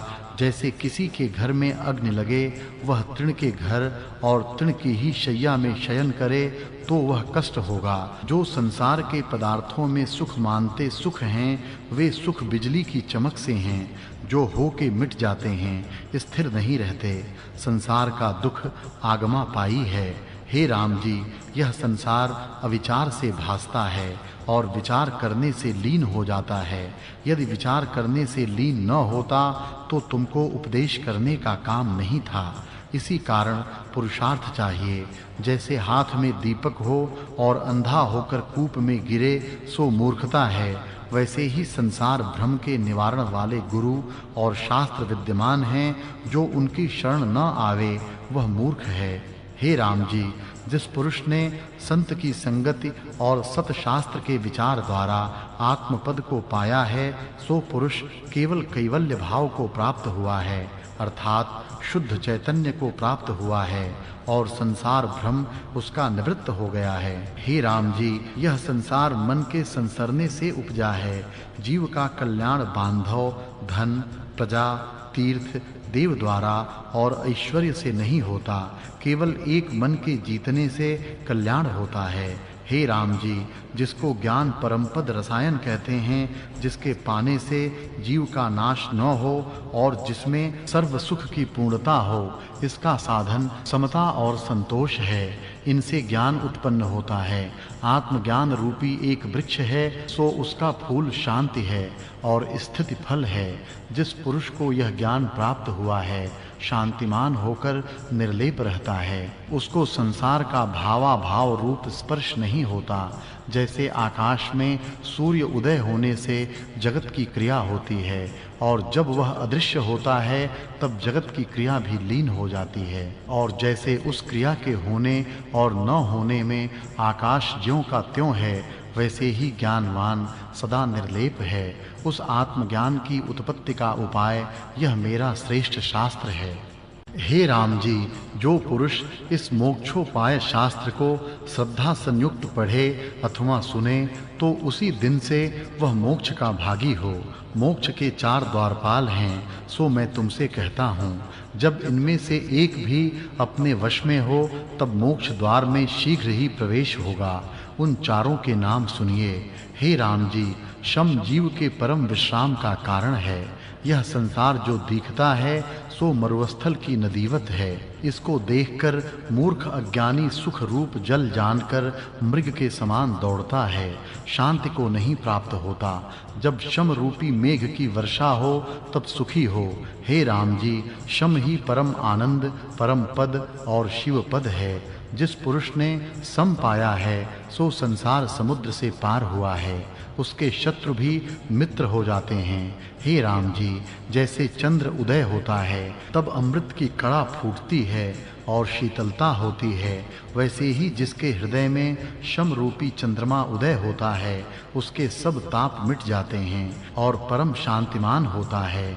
हे राम जी, शम देवता के अमृत समान कोई अमृत नहीं। शम से परम शोभा की प्राप्ति होती है। जैसे पूर्णमासी के चंद्रमा की कांति परम उज्जवल होती है, वैसे ही शम को पाके जीव की उज्जवल कांति होती है। जैसे विष्णु के 2 हृदय हैं, एक तो अपने शरीर में और दूसरा संतों में है, वैसे ही जीव के भी दो हृदय होते हैं, एक अपने शरीर में और दूसरा शम में। जैसा आनंद शमवान को होता है वैसा अमृत पीने से भी नहीं होता। हे राम जी, कोई प्राण से प्रिय अंतर ध्यान होकर फिर प्राप्त हो तो जैसा आनंद होता है उस आनंद से भी अधिक आनंद शमवान को होता है। उसके दर्शन से जैसा आनंद होता है ऐसा आनंद राजा, मंत्री और सुंदर स्त्री को भी नहीं। हे राम जी, जिस पुरुष को शम की प्राप्ति हुई है वह वंदना करने और पूजने योग्य है। जिसको शम की प्राप्ति हुई है उसको उद्वेग नहीं होता और अन्य लोगों से उद्वेग नहीं पाता। उसकी क्रिया और वचन अमृत की भांति मीठे और चंद्रमा की किरण के समान शीतल और सबको हृदयाराम है। हे राम जी, जैसे बालक माता को पाके आनंदित होता है वैसे ही जिसको शम की प्राप्ति हुई है उसके संग से जीव अधिक आनंदवान होता है। जैसे किसी का बांधव मरा हुआ फिर आवे और उसको आनंद प्राप्त हो, उससे भी अधिक आनंद शम संपन्न पुरुष को होता है। हे राम जी, ऐसा आनंद चक्रवर्ती और त्रिलोकी का राज्य पाने से भी नहीं होता। जिसको शम की प्राप्ति हुई है उसके शत्रु भी मित्र हो जाते हैं। उसको सर्प और सिंह का भय नहीं रहता, बल्कि किसी का भी भय नहीं रहता। वह सदा सर्वदा निर्भय शांत रूप रहता है। हे राम जी, जो कोई कष्ट प्राप्त हो और काल की अग्नि भी आ लगे तो भी वह चलायमान नहीं होता, सदा शांत रूप रहता है। जैसे शीतल चांदनी चंद्रमा में स्थिर है वैसे ही जो कुछ गुण और संपदा है सब शमवान के हृदय में आस्थित होती है। हे राम जी, जो पुरुष आध्यात्मिकादि ताप से जलता है उसके हृदय में कदाचित शम की प्राप्ति हो तो सब ताप मिट जाते हैं। जैसे तप्त पृथ्वी वर्षा से शीतल हो जाती है वैसे ही उसका हृदय शीतल हो जाता है। जिसको शम की प्राप्ति हुई है सो सब क्रिया में आनंद रूप है, उसको कोई दुख नहीं स्पर्श करता। जैसे वज्र और शिला को बाण नहीं बेध सकता वैसे ही जिस पुरुष ने शम रूपी कवच पहना है उसको आध्यात्मिकतादि ताप बेध नहीं सकते, वह सर्वदा शीतल रूप रहता है। हे राम जी, तपस्वी, पंडित, याज्ञिक और धनाढ्य पूजा में मान करने योग्य हैं, परंतु जिसको शम की प्राप्ति हुई है सो सबसे उत्तम और सबके पूजने योग्य है। उसके मन की वृत्ति आत्म तत्व को ग्रहण करती है और सब क्रिया में सोहती है। जिस पुरुष को शब्द, स्पर्श, रूप, रस और गंध क्रिया के विषयों के इष्ट अनिष्ट में राग द्वेष नहीं होता उसको शांतात्मा कहते हैं। हे राम जी, जो संसार के रमणीय पदार्थ में वध्यमान नहीं होता और आत्मानंद से पूर्ण है उसको शांतिमान कहते हैं। उसको संसार के शुभ अशुभ का मिल पाना नहीं लगता, वह तो सदा निर्लेप रहता है। जैसे आकाश सब पदार्थों से निर्लेप है वैसे ही शांतिमान सदा निर्लेप रहता है। हे राम जी, ऐसा पुरुष इष्ट विषय की प्राप्ति में हर्षवान नहीं होता और अनिष्ट की प्राप्ति में शोकवान नहीं होता। वह अंतःकरण से सदा शांत रहता है और उसको कोई दुख स्पर्श नहीं करता। वह अपने आप में सदा परमानंद रूप रहता है। जैसे सूर्य के उदय होते ही अंधकार नष्ट हो जाता है वैसे ही शांति के पाने से सब दुख नष्ट होकर सदा निर्विकार रहता है। हे राम जी, वह पुरुष सब चेष्टा करते दृष्ट आता है परंतु सदा निर्गुण रूप है, कोई क्रिया उसको स्पर्श नहीं करती। जैसे जल में कमल निर्लेप रहता है वैसे ही शांतिमान सदा निर्लेप रहता है। हे राम जी, जो पुरुष बड़ी राज्य संपदा और बड़ी आपदा को पाकर ज्यों का त्यों अलग रहता है उसे शांतिमान कहिए। हे राम जी, जो पुरुष शांति से रहित है उसका चित्त क्षण क्षण राग द्वेष से तपता है और जिसको शांति की प्राप्ति हुई है सो भीतर बाहर शीतल और सदा एक रस है। जैसे हिमालय सदा शीतल रहता है वैसे ही वह सदा शीतल रहता है। उसके मुख की कांति कांति बहुत सुंदर हो जाती है। जैसे निष्कलंक चंद्रमा है, वैसे ही शांतिमान निष्कलंक रहता है। हे राम जी, जिसको शांति प्राप्त हुई है सो परम आनंदित हुआ है और उसी को परम लाभ प्राप्त होता है। ज्ञानी इसी को परम पद कहते हैं। जिसको पुरुषार्थ करना है उसको शांति की प्राप्ति करनी चाहिए। हे राम जी, जैसे मैंने कहा उस क्रम से शांति का ग्रहण करो, तब संसार समुद्र के पार पहुँचोगे। इत श्री योग वासिष्ठे मुमुक्षु प्रकरणे शम निरूपण नाम त्रयोदश सर्गः। वशिष्ठ जी बोले, हे राम जी, अब विचार का निरूपण सुनिए। जब हृदय शुद्ध होता है तब विचार होता है और शास्त्रार्थ के विचार द्वारा बुद्धि तीक्ष्ण होती है। हे राम जी, अज्ञान वन में आपदा रूपी बेल की उत्पत्ति होती है। उसको विचार रूपी खंग से जब काटोगे तब शांत आत्मा होगे। मोह रूपी हस्ती जीव के हृदय कमल का खंड-खंड कर डालता है। अभिप्राय यह कि इष्ट अनिष्ट पदार्थ में राग द्वेष से छेदा जाता है। जब विचार रूपी सिंह प्रकटे तब मोह रूपी हस्ती का नाश कर शांतात्मा होगे।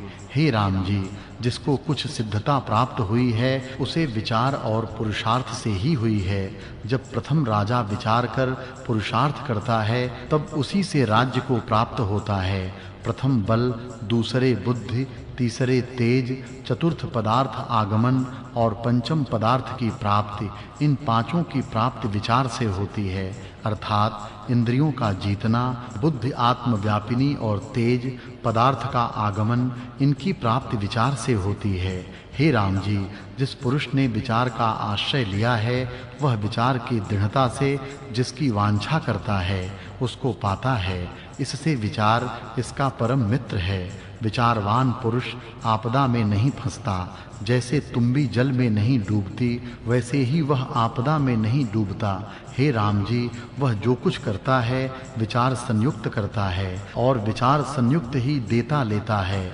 उसकी सब क्रिया सिद्धता का कारण होती है और धर्म, अर्थ, काम, मोक्ष विचार की दृढ़ता से ही सिद्ध होते हैं। विचार रूपी कल्प वृक्ष में जिसका अभ्यास होता है सोई पदार्थों की सिद्धि को पाता है। हे राम जी, शुद्ध ब्रह्म का विचार ग्रहण करके आत्मज्ञान को प्राप्त हो जाओ।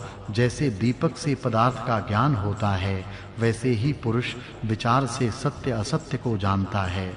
जो असत्य को त्याग कर सत्य की ओर यत्न करता है उसी को विचारवान कहते हैं। हे राम जी, संसार रूपी समुद्र में आपदा की तरंगें उठती हैं। विचारवान पुरुष उनके भाव अभाव में कष्टवान नहीं होता। जो कुछ क्रिया विचार संयुक्त होती है उसका परिणाम सुख है और जो विचार बिना चेष्टा होती है उससे दुख प्राप्त होता है।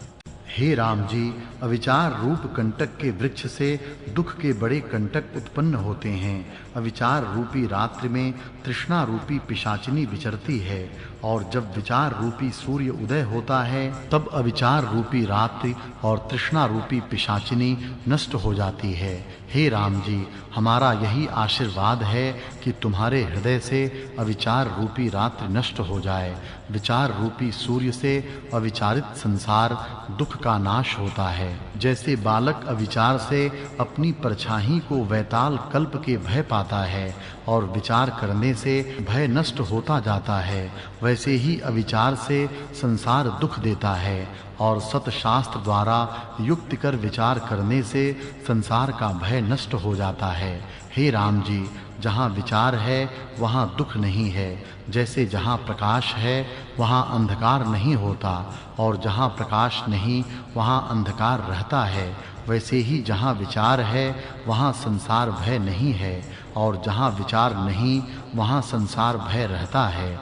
जहाँ आत्म विचार उत्पन्न होता है वहाँ सुख देने वाले शुभ गुण स्थित होते हैं। जैसे मणि सरोवर में कमल की उत्पत्ति होती है वैसे ही विचार में शुभ गुणों की उत्पत्ति होती है। जहाँ विचार नहीं है वहाँ ही दुख का आगमन होता है। हे राम जी, जो कुछ अविचार से क्रिया करते हैं सो दुख का कारण होती है। जैसे चूहा बिल को खोद के मृतिका निकालता है, वह जहाँ इकट्ठी होती है वहाँ बेल की उत्पत्ति होती, वैसे ही अविचार से जो मृतिका रूपी पाप क्रिया को इकट्ठी करता है उससे आपदा रूपी बेल उत्पन्न होती है। अविचार रूपी घुन के खाए सूखे वृक्ष से सुख रूपी फल निकलते हैं। अविचार उसका नाम है जिसमें शुभ और शास्त्रानुसार क्रिया न हो। हे राम जी, विवेक रूपी राजा है और विचार रूपी उसकी ध्वजा है। जहाँ विवेक रूपी राजा आता है वहाँ विचार रूपी ध्वजा भी उसके साथ फिरती है, और जहाँ विचार रूपी ध्वजा आती है वहाँ विवेक रूपी राजा भी आता है। जो पुरुष विचार से संपन्न है सो पूजने योग्य है। जैसे द्वितीया के चंद्रमा को सब नमस्कार करते हैं वैसे ही विचारवान को सब नमस्कार करते हैं। हे राम जी, हमारे देखते देखते अल्प बुद्धि भी विचार की दृढ़ता से मोक्ष पद को प्राप्त हुए हैं। इससे विचार सबका परम मित्र है। जैसे हिमालय पर्वत भीतर बाहर से शीतल रहता है वैसे ही वह भी शीतल रहता है। देखो, विचार से जीव ऐसे पद को प्राप्त होता है जो नित्य, स्वच्छ, अनंत और परमानंद रूप है। उसको पाकर फिर उसके त्याग की इच्छा नहीं होती और न और ग्रहण की ही इच्छा होती है। उसको इष्ट अनिष्ट सब समान हैं। जैसे तरंग के होने और लीन होने में समुद्र समान रहता है वैसे ही विवेकी पुरुष को इष्ट अनिष्ट में समता रहती है और संसार भ्रम मिट जाता है। आधाराध्येय से रहित केवल अद्वैत तत्व उसको प्राप्त होता है। हे राम जी, यह जगत अपने मन के मोह से उपजता है और अविचार से दुखदाई दिखता है। जैसे अविचार से बालक को वैताल भासता है वैसे ही इसको जगत भासता है। जब ब्रह्म विचार की प्राप्ति हो तब जगत का भ्रम नष्ट हो जावे। हे राम जी, जिसके हृदय में विचार होता है उसको समता की उत्पत्ति होती है। जैसे बीज से अंकुर निकल आता है वैसे ही विचार से समता हो आती है, और विचारवान पुरुष जिसकी ओर देखता है उस ओर आनंद दृष्टि आता है, दुख नहीं भासता। जैसे सूर्य को अंधकार नहीं दृष्टि आता वैसे ही विचारवान को दुख नहीं दृष्टि आता। जहाँ अविचार है वहाँ दुख है, जहाँ विचार है वहाँ सुख है। जैसे अंधकार के अभाव से वैताल के भय का अभाव हो जाता है वैसे ही विचार से दुख का अभाव हो जाता है। हे राम जी, संसार रूपी दीर्घ रोग के नष्ट करने को विचार बड़ी औषधि है। जैसी पौर्णमासी की चंद्रमा की उज्जवल कांति होती है वैसी ही विचारवान के मुख की उज्जवल कांति होती है। हे राम जी, विचार से ही परम पद की प्राप्ति होती है। जिससे अर्थ सिद्ध हो उसका नाम विचार है और जिससे अनर्थ सिद्ध हो उसका नाम अविचार है।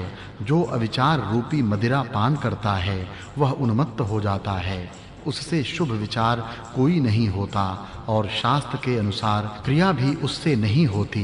हे राम जी, इच्छा रूपी रोग विचार रूपी औषधि से निवृत्त होता है। जिस पुरुष ने विचार द्वारा परमार्थ सत्ता का आश्रय लिया है सो परम शांत हो जाता है और हेयोपादेय बुद्धि उसकी नहीं रहती। वह सब दृश्य को साक्षीभूत होकर देखता है और संसार के भाव अभाव में ज्यों का त्यों रहता है। वह उदय अस्त से रहित निस्संग रूप है। जैसे समुद्र जल से पूर्ण है वैसे ही विचारवान आत्म तत्व से पूर्ण है। जैसे अंधकूप में पड़ा हुआ हाथ के बल से निकलता है वैसे ही संसार रूपी अंधकूप में गिरा हुआ विचार के आश्रय होकर विचारवान हो निकलने को समर्थ होता है।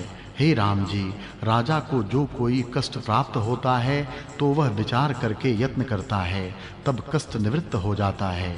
इससे तुम विचार कर देखो कि जो किसी को कष्ट प्राप्त होता है तो विचार से ही मिटता है। तुम भी विचार का आश्रय करके सिद्धि को प्राप्त हो। वह विचार इस प्रकार प्राप्त होता है कि वेद और वेदांत के सिद्धांत को श्रवण कर पाठ करे और भले प्रकार विचरे, तब विचार की दृढ़ता से आत्म तत्व को प्राप्त होगा। जैसे प्रकाश से पदार्थ का ज्ञान होता है वैसे ही गुरु और शास्त्र के वचनों से तत्व ज्ञान होता है। जैसे प्रकाश में अंधे को पदार्थ की प्राप्ति नहीं होती वैसे ही गुरु, शास्त्र और विचार से जो शून्य हो उसको आत्मपद की प्राप्ति नहीं होती। हे राम जी, जो विचार रूपी नेत्र से संपन्न हैं सोई देखते हैं, और जो विचार रूपी नेत्र से रहित हैं वे अंधे हैं। हे राम जी, ऐसा विचार करे कि मैं कौन हूँ, यह जगत क्या है, इसकी उत्पत्ति कैसे हुई और लीन कैसे होता है। इस प्रकार संतों और शास्त्रों के अनुसार विचार करके सत्य को सत्य और असत्य को असत्य जान, जिसको असत्य जाने उसका त्याग करे और सत्य में स्थित हो, इसी का नाम विचार है। इस विचार से आत्मपद की प्राप्ति होती है। हे राम जी, विचार रूपी दिव्य दृष्टि जिसको प्राप्त हुई है उसको सब पदार्थों का ज्ञान होता है, और विचार से ही आत्मपद की प्राप्ति होती है, जिसके पाने से परिपूर्ण हो जाता है और फिर शुभ अशुभ संसार में चलायमान नहीं होता, ज्यों का त्यों रहता है। जब तक प्रारब्ध का वेग होता है तब तक शरीर की चेष्टा होती है, और जब तक अपनी इच्छा होती है तब तक शरीर ही चेष्टा करता है, फिर शरीर को त्याग कर केवल शुद्ध रूप हो जाता है। इससे हे राम जी, ब्रह्म विचार का आश्रय करके संसार समुद्र को तर जाओ। इतना रुदन रोगी और कष्टवान पुरुष भी नहीं करता जितना विचार रहित पुरुष करता है। हे राम जी, जो पुरुष विचार से शून्य है उसको सब आपदाएं आ प्राप्त होती हैं। जैसे सब नदी स्वभाव से ही समुद्र में प्रवेश करती हैं, वैसे अविचार से सब आपदाएं प्रवेश करती हैं। हे राम जी, कीच का कीट, गर्त का कंटक और अंधेरे बिल में सर्प होना भला है, परंतु विचार से रहित होना तुच्छ है। जो पुरुष विचार से रहित होकर भोग में दौड़ता है वह श्वान है। हे राम जी, विचार से रहित पुरुष बड़ा कष्ट पाता है। इससे एक क्षण भी विचार रहित नहीं रहना, विचार से दृढ़ होकर निर्भय रहना, मैं कौन हूँ और दृश्य क्या है, ऐसा विचार करके और सत्य रूप आत्मा को जानकर दृश्य का त्याग करना। हे राम जी, जो पुरुष विचारवान है सो संसार के भोग में नहीं गिरता, सत्य में ही स्थित होता है। जब विचार स्थित होता है तब तत्व ज्ञान होता है, और जब तत्व ज्ञान से विश्राम होता है तब विश्राम से चित्त का उपशम होकर दुख नष्ट होता है।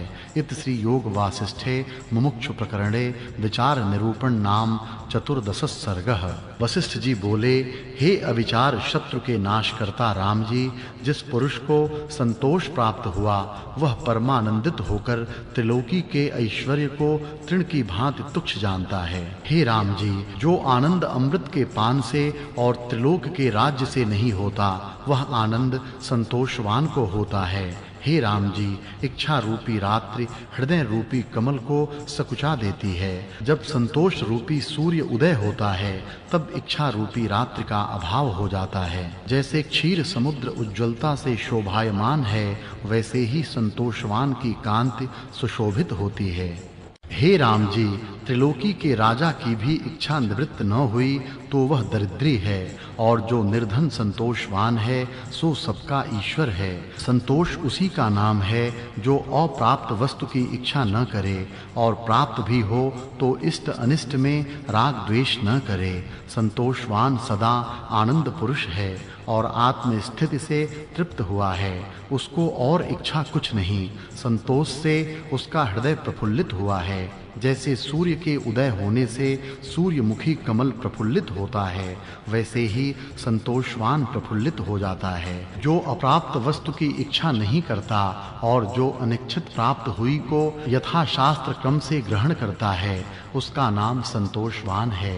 जैसे पूर्णमासी का चंद्रमा अमृत से पूर्ण होता है, वैसे ही संतोषवान का हृदय संतोष से पूर्ण होता है। जो संतोष से रहित है उसके हृदय रूपी वन में सदा दुख और चिंता रूपी फूल फल उत्पन्न होते हैं। हे राम जी, जिसका चित्त संतोष से रहित है उसको नाना प्रकार की इच्छा समुद्र की नाना प्रकार की तरंगों के समान उपजती है। संतुष्टात्मा परम आनंदित है, उसको जगत के पदार्थों में हेयोपादेय बुद्धि नहीं होती। हे राम जी, जैसा आनंद संतोषवान को होता है वैसा आनंद अष्ट सिद्ध के ऐश्वर्य और अमृत पान करने से भी नहीं होता। संतोषवान सदा शांत रूप और निर्मल रहता है। इच्छा रूपी धूल सर्वदा उड़ती रहती है, सो संतोष रूपी वर्षा से शांत हो जाती है। इस कारण संतोषवान निर्मल है। हे राम जी, जैसे आम का परिपक्व फल सुंदर होता है और सबको प्यारा लगता है, वैसे ही संतोषवान पुरुष सबको प्यारा लगता है और स्तुति करने योग्य है। जिस पुरुष को संतोष प्राप्त हुआ है, उसको परम लाभ हुआ है। हे राम जी, जहाँ संतोष है वहाँ इच्छा नहीं रहती और संतोषवान भोगों से दीन नहीं होता। वह उदारात्मा सर्वदा आनंद से तृप्त रहता है। जैसे मेघ पवन के आने से नष्ट हो जाता है, वैसे ही संतोष के आने से इच्छा नष्ट हो जाती है। जो संतोषवान पुरुष है, उसको देवता और ऋषीश्वर सब नमस्कार करते और धन्य धन्य कहते हैं। हे राम जी, जब संतोष करोगे तब परम शोभा पाओगे। इत श्री योग वासिष्ठे मुमुक्षु प्रकरणे संतोष निरूपण नाम पंचदश सर्गः। वशिष्ठ जी बोले, हे राम जी, जितने दान और तीर्थादिक साधन हैं, उनसे आत्मपद की प्राप्ति नहीं होती। आत्मपद की प्राप्ति साधु संग से ही होती है। साधु संग रूपी एक वृक्ष है और उसका फल आत्मज्ञान है। जिस पुरुष ने फल की इच्छा की है, सो अनुभव रूपी फल को पाता है। जो पुरुष आत्मानंद से रहित है, सो सत्संग करके आत्मानंद से पूर्ण होता है। जो अज्ञान से मृत्यु पाता है, सो संत के संग से ज्ञान पाकर अमर होता है। और जो आपदा से दुखी है, सो संत के संग संपदा पाता है। आपदा रूपी कमल का नाश करने वाली सत्संग रूपी बर्फ की वर्षा है। सत्संग से ही आत्मबुद्धि प्राप्त होती है, जिससे मृत्यु नहीं होती और सब दुखों से छूटकर परमानंद को प्राप्त होता है। हे राम जी, संत की संगति से हृदय में ज्ञान रूपी दीपक जलता है, जिससे अज्ञान रूपी तम नष्ट हो जाता है और बड़े-बड़े ऐश्वर्य को प्राप्त होता है। फिर उसे किसी भोग्य पदार्थ की इच्छा नहीं रहती और बोधवान होके सब में उत्तम पद में विराजता है। जैसे कल्प वृक्ष के निकट जाने से वांछित फल की प्राप्ति होती है, वैसे ही संसार समुद्र के पार उतारने वाले संत जन हैं। जैसे धीवर नौका से पार लगाता है, वैसे ही संत जन युक्ति से संसार समुद्र से पार करते हैं। हे राम जी, मोह रूपी मेघ का नाश करने वाला संत का संग पवन है। जिसको अनात्म देहादिक से स्नेह नष्ट हुआ है और शुद्ध आत्मा में जिसकी स्थिति है, वह उससे तृप्त हुआ है। फिर संसार के इष्ट अनिष्ट में उसकी बुद्धि चलायमान नहीं होती। वह सदा समता भाव में स्थित रहता है। संत जन संसार समुद्र के पार उतारने में पुल के समान हैं और आपदा रूपी बेली को जड़ समेत नष्ट करने वाले हैं। हे राम जी, संत जन प्रकाश रूप हैं। उनके संग से पदार्थों की प्राप्ति होती है। जो अपने पुरुषार्थ रूपी नेत्र से हीन हैं, उनको पदार्थ की प्राप्ति नहीं होती। जिस पुरुष ने सत्संग का त्याग किया है, वह नरक रूपी अग्नि में लकड़ी की भांति जरेगा और जिस पुरुष ने सत्संग किया है, उसको नरक की अग्नि का नाश करने वाला सत्संग रूपी मेघ है। हे राम जी, जिसने सत्संग रूपी गंगा का स्नान किया है, उसको फिर तप दान आदिक साधनों से प्रयोजन नहीं रहता। वह सत्संग से ही परम गति को प्राप्त होगा। इससे और सब उपायों को त्याग कर सत्संग को ही खोजना चाहिए। जैसे निर्धन मनुष्य चिंतामणि आदिक धन को खोजता है, वैसे ही मुमुक्षु सत्संग को खोजता है। जो आध्यात्मिकादि तीनों तापों से जलता है, उसको शीतल करने वाला सत्संग ही है। जैसे तपी हुई पृथ्वी मेघ से शीतल होती है, वैसे ही हृदय सत्संग से शीतल होता है। हे राम जी, मोह रूपी वृक्ष का नाश करने वाला सत्संग रूपी कुल्हाड़ा है। सत्संग से ही मनुष्य अविनाशी पद को प्राप्त होता है, जिस पद को पाने से और कुछ पाने की इच्छा नहीं रहती। इससे सबसे उत्तम सत्संग ही है। जैसे सब अप्सराओं से लक्ष्मी उत्तम हैं, वैसे ही सत्संग करता सबसे उत्तम है। इससे अपने कल्याण के निमित्त सत्संग करना ही तुमको योग्य है। हे राम जी, ये जो चारों मोक्ष के द्वारपाल हैं, उनका वृतांत तुमसे कहा। जिस पुरुष ने इनके साथ प्रीति की है, वह शीघ्र आत्मपद को प्राप्त होगा और जो इनकी सेवा नहीं करते, सो मोक्ष को न प्राप्त होंगे। हे राम जी, इन चारों में से एक भी जहां आता है वहां तीनों और भी आ जाते हैं। जैसे जहां समुद्र रहता है वहां सब नदी आ जाती हैं, वैसे ही जहां शम आता है वहां संतोष, विचार और सत्संग ये तीनों भी आ जाते हैं। और जहां साधु संगम होता है वहां संतोष, विचार और शम ये तीनों आ जाते हैं। जहां कल्प वृक्ष रहता है वहां सब पदार्थ स्थित होते हैं। जैसे पूर्णमासी के चंद्रमा में गुण कला सब इकट्ठी हो जाती हैं, वैसे ही जहां संतोष आता है वहां और तीनों भी आते हैं। और जहां तक विचार आता है वहां संतोष, उपशम और सत्संग भी आ रहते हैं। जैसे श्रेष्ठ मंत्री से राज्य लक्ष्मी आ स्थित होती है, वैसे ही जहां विचार होता है वहां और भी तीनों आते हैं। उससे हे राम जी, जहां ये चारों इकट्ठे होते हैं उसे परम श्रेष्ठ जानना। हे राम जी, यदि ये चारों न हो तो एक का तो अवश्य आश्रय करना। जब एक आवेगा तब चारों आ स्थित होंगे। मोक्ष की प्राप्ति के ये चार परम साधन हैं और किसी उपाय से मुक्ति न होगी। श्लोक संतोषः परमो लाभः, सत्संगः परमं धनं, विचारः परमं ज्ञानं, शमं च परमं सुखम। हे राम जी, ये परम कल्याण करता है। जो इन चारों से संपन्न है उसकी ब्रह्मादिक स्तुति करते हैं। इससे दंत को दंत लगा, इनका आश्रय करके मन को वश करो। हे राम जी, मन रूपी हस्ती विचार रूपी अंकुश से वश होता है। मन रूपी वन में वासना रूपी नदी चलती है।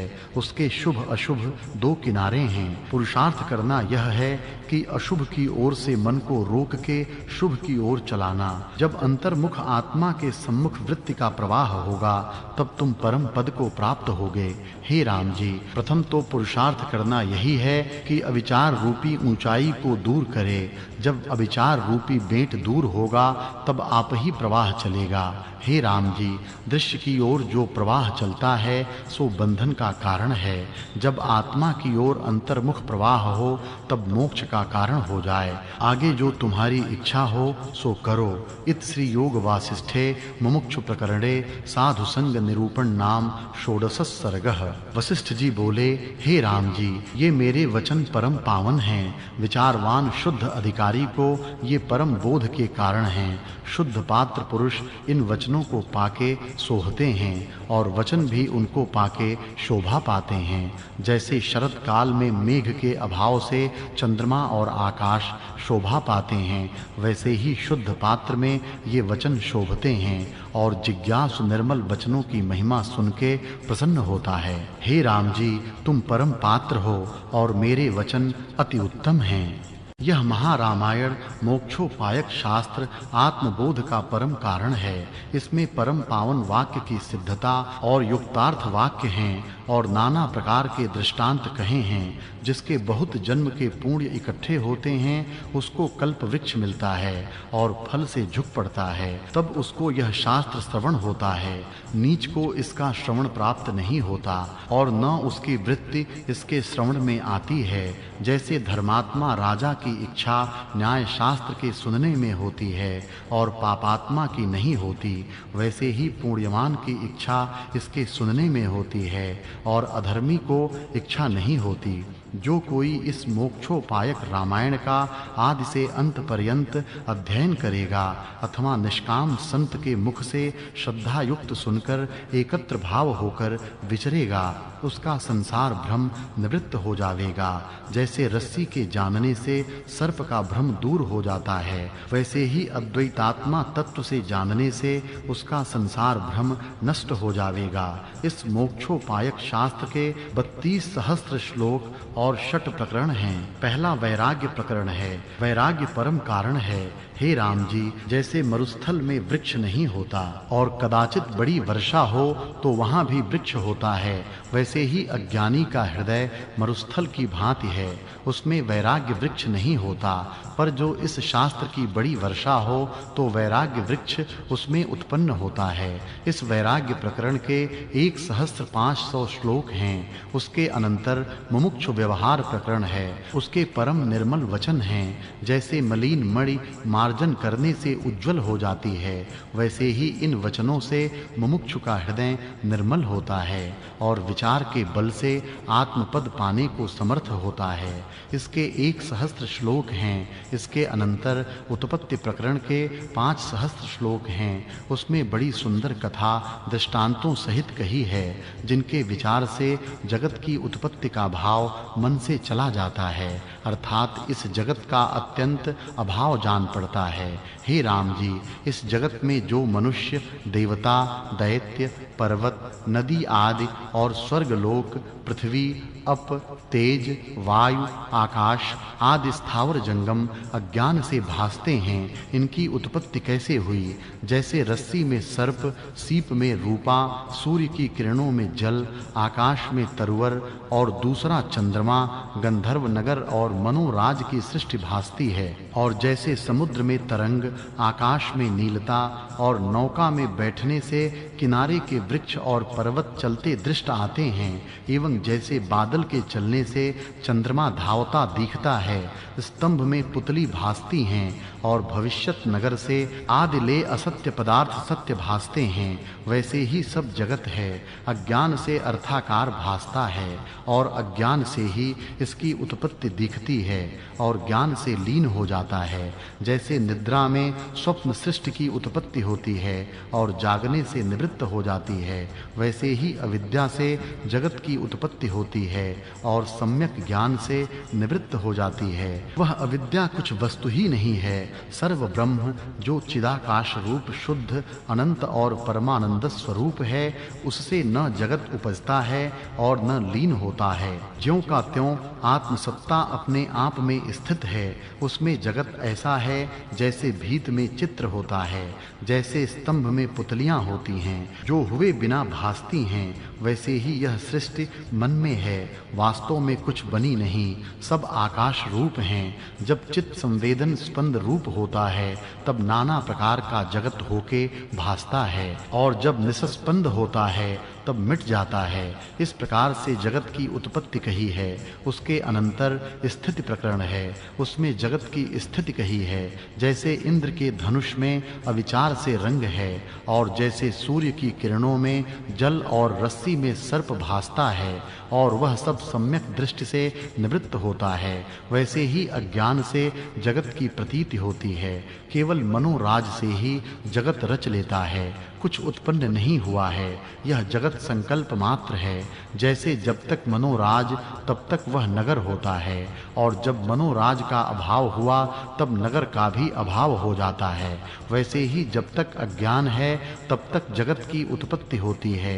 जब संकल्प का लय होता है तब जगत का भी अभाव हो जाता है। जैसे ब्रह्मा जी के 10 पुत्रों की सृष्टि संकल्प से हुई थी, वैसे ही यह जगत भी है, कोई पदार्थ अर्थ रूप नहीं।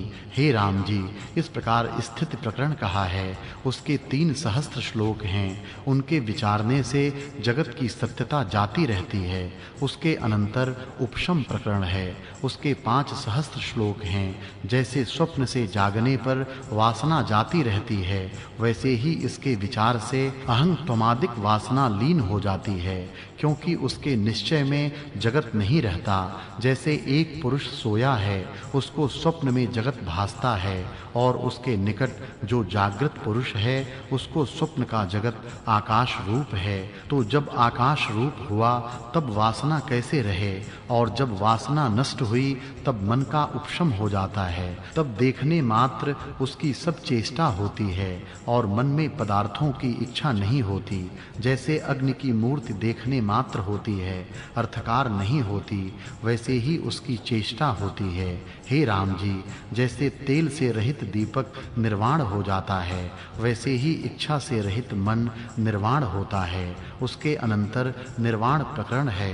उसमें परम निर्वाण वचन कहे हैं। अज्ञान से चित्त और चित्त का संबंध है, विचार करने से निर्वाण हो जाता है। जैसे शरद काल के मेघ के अभाव से शुद्ध आकाश होता है, वैसे ही विचार से जीव निर्मल होता है।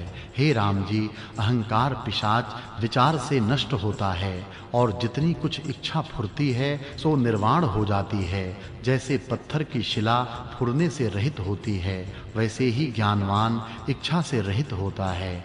तब जितनी कुछ उनकी जगत की यात्रा है सो हो चुकती है और जो कुछ करना है सो कर चुकता है। हे राम जी, शरीर होते भी वह पुरुष अशरीर हो जाता है। नाना प्रकार का जगत उसको नहीं भासता, जगत की नेति से वह रहित होता है और अहं त्वमादिक तम रूप जगत उसको नहीं भासता। जैसे सूर्य को अंधकार दृष्टि नहीं आता, वैसे ही उसको जगत दृष्टि में नहीं आता और बड़े पद को प्राप्त होता है। जैसे सुमेरु पर्वत के किसी कोने में कमल होता है और उस पर भंवर स्थित रहते हैं, वैसे ही ब्रह्म के किसी कोने में जगत तुषार रूप है और जीव रूपी भंवरे उस पर स्थित हैं। वह पुरुष अचिंत्य चिन्मात्र है। रूप अवलोकन और मनस्कार उसका आकाश रूप हो जाता है। वह उस पद को प्राप्त होता है जिस पद की उपमा ब्रह्मा, विष्णु और रुद्र भी नहीं कह सकते। इत श्री योग वासिष्ठे मुमुक्षु प्रकरणे षट प्रकरण विवरण नाम सप्तदश सर्गः। वशिष्ठ जी बोले, हे राम जी, ये परम उत्तम वाक्य हैं। इनको विचारने वाला उत्तम पद को प्राप्त होता है।